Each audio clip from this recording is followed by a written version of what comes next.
Notes from Underground by Fyodor Dostoevsky. Part 2. With people who know how to revenge themselves and to stand up for themselves in general. How is it done? Why, when they are possessed, let us suppose, by the feeling of revenge, then for the time there is nothing else but that feeling left in their whole being. Such a gentleman simply dashes straight for his object, like an infuriated bull with its horns down, and nothing but a wall will stop him.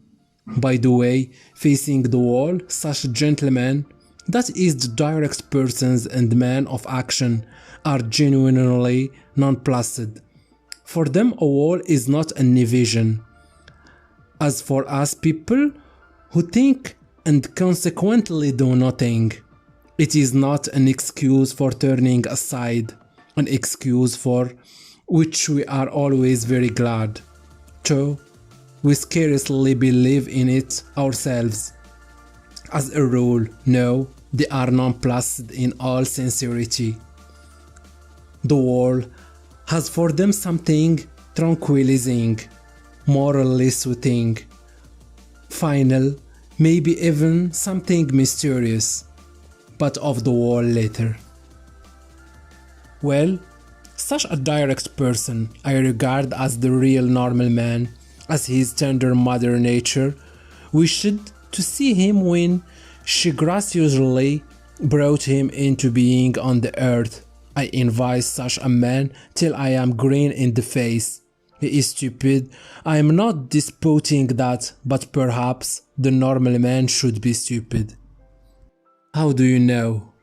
Perhaps it's very beautiful in fact, and I am the more persuaded of that suspicion, if one can call it so, by the fact that if you take, for instance, the antithesis of the normal man, that is the man of acute consciousness, who has come, of course, not out of the lap of nature, but out of the retort.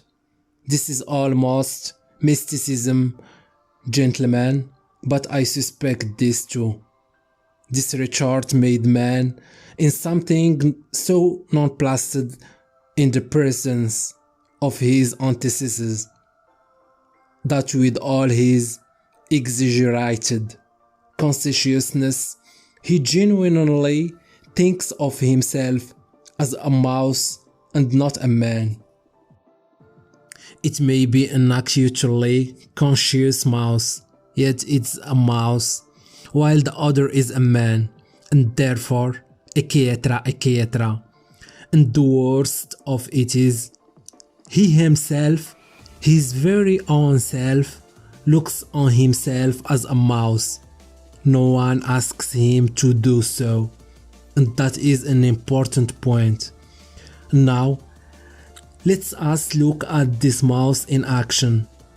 Let us suppose, for instance, that it feels insulted too, and it almost always does feel insulted, and wants to revenge itself too. There may even be a greater accumulation of spite in it than in L'homme de la nature et de la vérité. The base and the nasty desire to vent that spite on its assailant rankles perhaps even more nastily in it than in L'homme de la nature et de la vérité. For through his innate stupidity, the latter looks upon his revenge as a justice pure and simple. While in consequence of his acute consciousness, the mouse does not believe in the justice of it, to come at last to the deed itself, to the very act of revenge, apart from the one fundamental nastiness, the luckless mouse succeeds in creating around it so many other nastinesses in the form of doubts and questions, adds to the one question so many unsettled questions that there inevitably works up around it a sort of fatal brew, a stinking mess made up of its doubts, emotions, and of the contempt spit upon it by the direct men of action, who stand solemnly about it as judge and arbiters, laughing at it till their healthy sides ache. Of course, the only thing left for it is to dismiss all that with a wave of its paw and with a smile of assumed contempt in which it does not even itself believe, creep ignominiously into its mouse hole. There in its nasty, stinking underground home our insulted, crushed and ridiculed mouse promptly become absorbed in cold, malignant and above all, everlasting spite. For 40 years together it will remember its injury down to the smallest, most ignominious details, and every time will add of itself details still more ignominious, spitefully teasing and terminating itself with its own imagination. It will itself be ashamed of its imaginings, but yet it will recall it all. It will go over and over every detail. It will invent unheard of things against itself, pretending that those things might happen, and will forgive nothing. Maybe it will begin to revenge itself too, but as it were, piecemeal in trivial ways, from behind stove, incognito, without believing either in its own right to vengeance or in the success of its revenge, knowing that from all its efforts at revenge it will suffer 100 times more than he on whom it revenges itself, while dare I, will not even scratch himself on its deathbed. It will recall it all over again with interest accumulated over all the years, but it is just in that cold, abominable half despair, half belief, in that conscientious burying oneself alive for grave in the underworld for 40 years, in that actually recognized and yet partly doubtful hopelessness of one's position, in that hell of unsatisfied desires turned inward, in that fever of oscillations, of resolutions determined forever and repeated of again a minute later, that savor of the strange enjoyment of which I have spoken lies. It is so subtle, so difficult of analysis, that persons who are a little limited, or even simply persons of strong nerves, will not understand a single atom of it.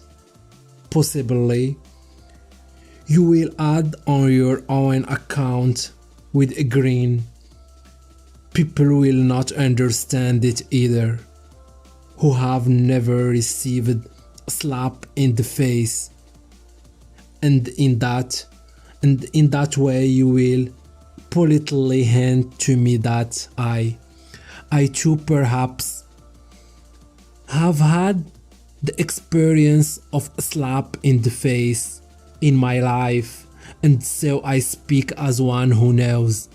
I bet that you are thinking that, but set your minds at rest, gentlemen. I have not received a slap in the face, though it is absolutely a matter of indifference to me what you may think about it. Possibly I even regret myself that I have given so few slaps in the face during my life, but enough. Not another word on that subject of such extreme interest to you. I will continue calmly concerning person with strong nerves who don't understand a certain refinement of enjoyment, though in certain circumstances these gentlemen below their loads like balls. To this, let us suppose does them the greatest credit yet, as I have said already, confronted with the impossible. The subside at one. The impossible means the stone wall. What stone wall? Why, of course, the laws of nature, the deductions of natural science, mathematics, as soon as they prove to you, for instance, that you are descended from a monkey. Then it is no use scowling, accept it for a fact. When they prove to you that in reality one drop of your own fat must be dearer to you than 100,000 of your fellow creatures, and that his conclusion in the final solution of all so-called virtues and duties and all such prejudice and fancies, do you have just to accept it? There is no help for it, for twice two is law of mathematics. Just try refuting it. You open my word, they will shout at you. It is no use protesting. It is a case of twice two makes four. Nature does not ask your permission. She has nothing to do with your wishes, and whether you like her laws or dislike them, you are bound to accept her as she is, and consequently all her conclusions. A wall, you see, is a wall, and so on and so on. Merciful heavens, but what do I care for the laws of nature, of arithmetics, when for some reason I dislike those laws and the fact that twice two makes four? Of course I cannot break through the wall by beating my head against it. If I really have not the strength to knock it down, but I am not going to be reconciled to it simply because it's a stone wall and I have not the strength. As to such a stone wall really were a consolation and really did contain some word of consolation, simply because it's true as twice two makes four. Oh, absurdity of absurdities!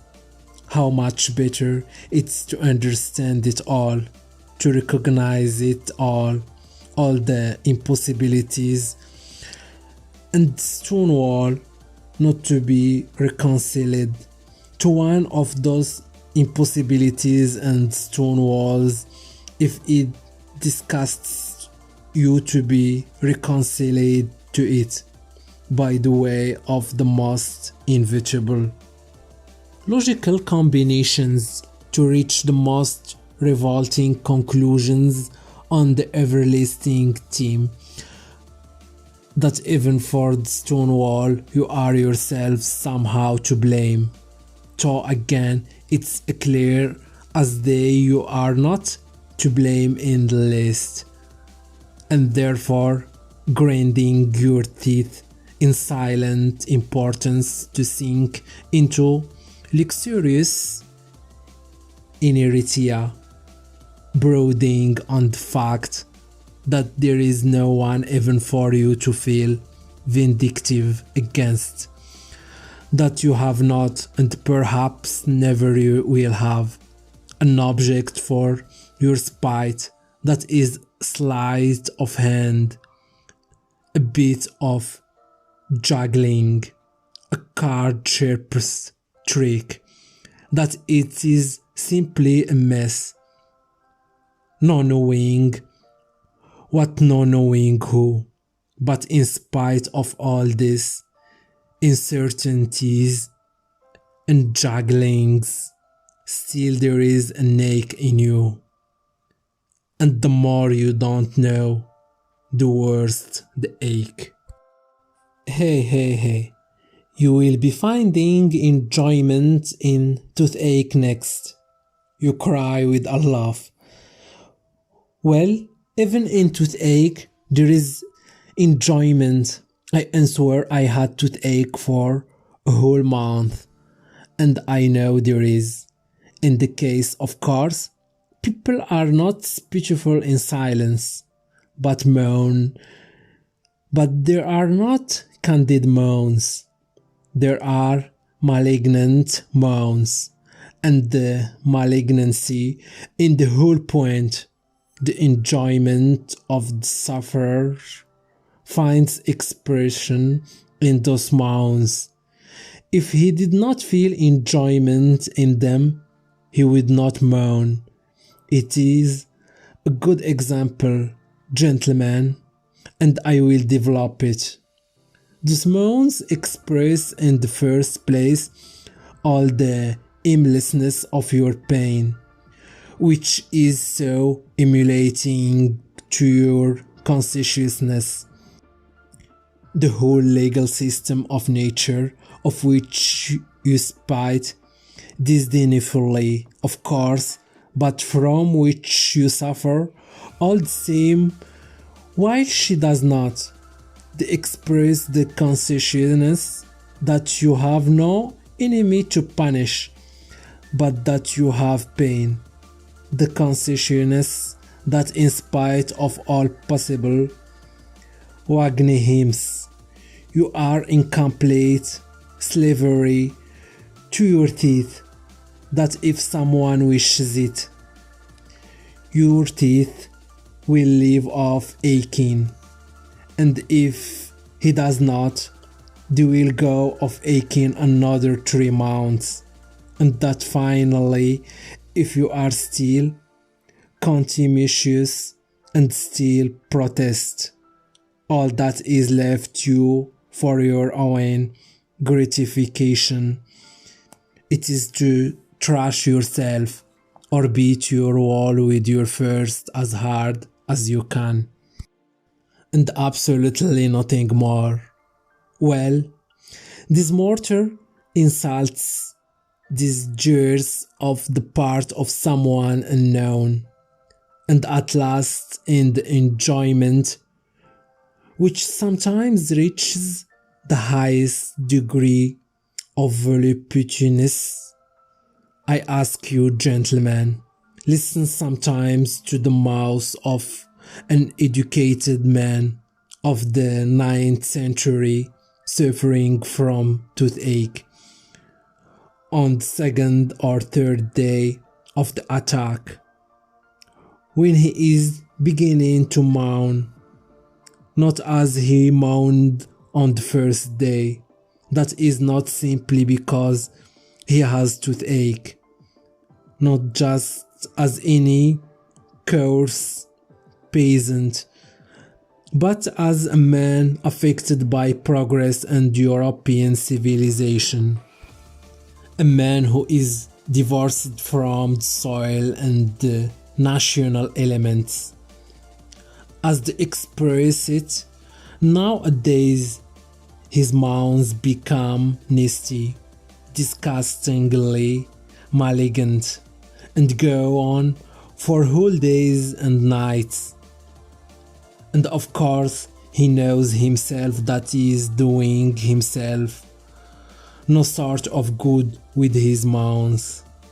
He knows better than anyone that he is only lacerating and harassing himself and others for nothing.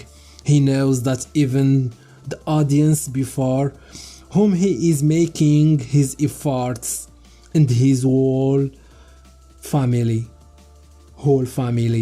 listen to him with loathing. Don't put a part of faith in him, and inwardly understand that he might moan differently, more simply without trills and flourishes, and that he is only amusing himself like that from ill humor, from malignancy. Well, in all these recognitions and disgraces, in it's that there lies of voluptuous pleasure. A thought, he would say, I am worrying you. I am lacerating your hearts. I am keeping everyone in the house awake. Well, stay awake then. You too feel every minute that I have toothache. I am not a hero to you now, as I tried to seem before, but simply a nasty person, an impostor. Well, so be it. Then I am very glad that you see through me. It is nasty for you to hear my despicable moans. Well, let it be nasty. Here I will not. You have a nastier flourish in a minute. You don't understand even now, gentlemen. No, it seems our development and our consciousness must go further to understand all the intricacies of this pleasure. You laugh, delighted. My jests, gentlemen, are of course in bad taste, jerky, involved, lacking self-confidence. But of course that is because I don't respect myself. Can a man of perception respect himself at all?